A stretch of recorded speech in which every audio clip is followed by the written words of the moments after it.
Hello and welcome to another episode on your favorite podcast, Own Your Health, and I'm your host, Okweoluwa, and today I'm going to be diving deep into the wonders of our digestive system. I'm going to be exploring how our gut affects our well-being as a whole, and I'm going to be talking about digestive issues and how we can improve our overall health when we improve our gut health. So, what exactly is gut health? Why is it important? Gut health is important because it is not only crucial for digestion, but it's crucial for maintaining the health of our whole body. It affects our mind, it affects our brain, it affects our immune system. Do you know that 75% of our immune system is in our gut? So that's why it's very important for us to take care of our gut. So let me first try by defining what gut health is. Simply put, it just refers to the balance and the function of bacteria. Yes, our gut houses a lot of bacteria and other organisms that reside in our digestive system. Actually, our digestive system or gut is a home to critters, all these organisms, and they play a massive role in digestion. Please hear me well. These organisms play a massive role. They help in digestion, they help us to absorb nutrients, they help to protect us against pathogens. For example, bacteria can prevent the overgrowth of fungi. The right bacteria in our system prevents the overgrowth of candida. So it's very, very important. Now, we may think that bacteria in the gut sounds a little gross. It's not. That their population is even more than the population of cells in our bodies. But these microbes are our best friends. The moment we see them as our best friends and take care of them, we'll enjoy and maintain good health. So I'm going to dive quickly into it. I'm going to say it again that 70% of our immune system is housed in our gut. I had to repeat that.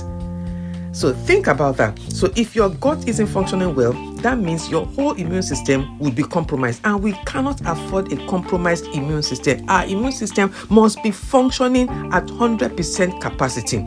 So a healthy gut, prevents and wards off infections. It reduces inflammation, and remember that chronic inflammation is the root cause of most diseases, and it also even helps to prevent certain autoimmune diseases. And autoimmune diseases are not things to be sneezed at. So, have you ever had this feeling that you say, I have this gut feeling about something? Or when you feel like butterflies in your stomach when you are nervous? I have experienced that. You just feel this, all of a sudden you have this feeling, a sense of knowing something. Do you know why this happens? There is a connection. That's because our gut and our brain are in constant communication. And through that there is a gut-brain axis.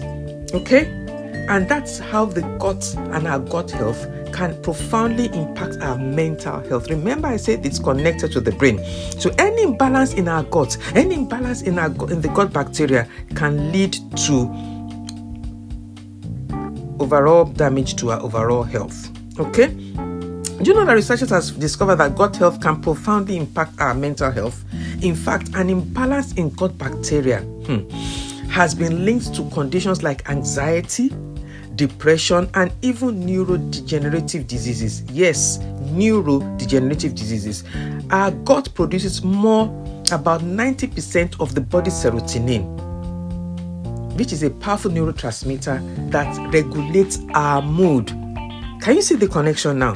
So keeping our gut healthy can actually help us keep our mind healthy. Keeping our gut healthy helps us to maintain good mental health. So how then do we know if our gut is in trouble? How then do we know if there's ill health in our gut? How then do we know if our gut is healthy? So I'm going to share a few common signs of an unhealthy gut. So let's go. Number 1 is digestive issues. Things like bloating, constipation, diarrhea, and heartburn are direct indicators that there is a problem with our gut health. That's 1. Number 2, unintentional weight changes. So shifts in weight, maybe gaining weight or losing weight, without us changing our diet or exercising, could also be a signal that there is an imbalance. A third sign is fatigue and sleep disturbances. So when we have poor gut health, it can affect our sleep patterns. It can lead to chronic fatigue. So sometimes when there's chronic fatigue, it may be a symptom that there's an imbalance in our gut health.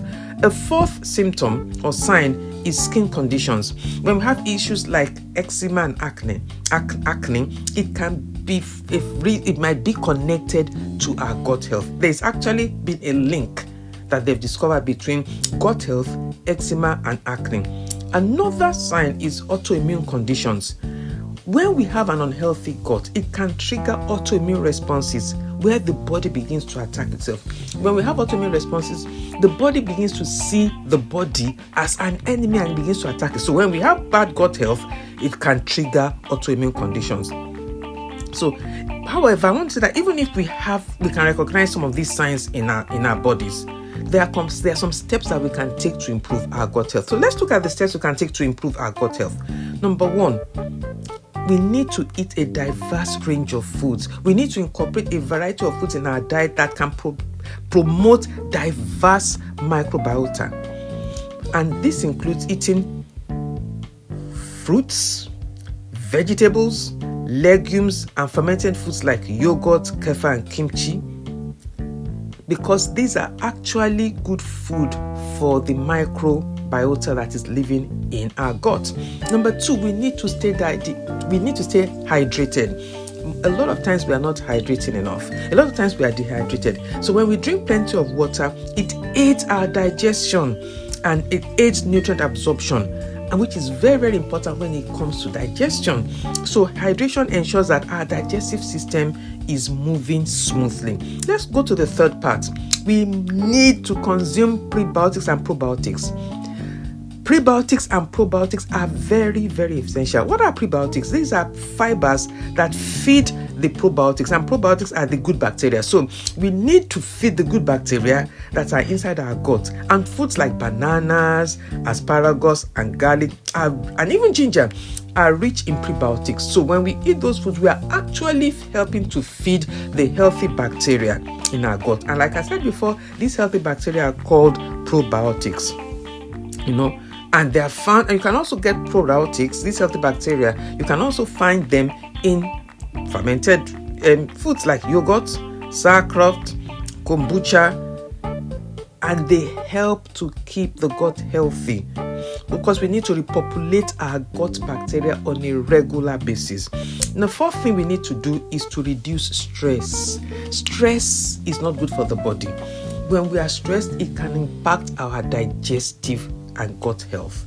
How many of us now have noticed that when we are stressed, we begin to feel as if we're having an upset stomach? That has happened to me a couple of times. So there are ways in which we can deal with stress. We can try to be more mindful. We can try to practice deep breathing. We can try exercise. We can try meditation.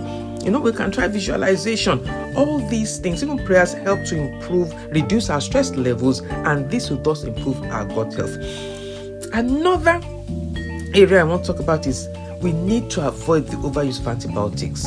When we take antibiotics, the antibiotics tend to, especially when they are widespread or broad spectrum antibiotics that are not specific, they tend to damage a lot and kill a lot of the healthy bacteria, in addition to the bad bacteria that we're trying to take care of. So while antibiotics can be life-saving, they don't discriminate between good and bad bacteria, and therein lies the problem. So when we overuse them, and I will say this, that in Africa, a lot of times we overuse antibiotics because we have access to them. So a lot of times when we have like the running stomach, many people run to the chemist and just buy tetracycline. That is abuse of antibiotics. It is wrong.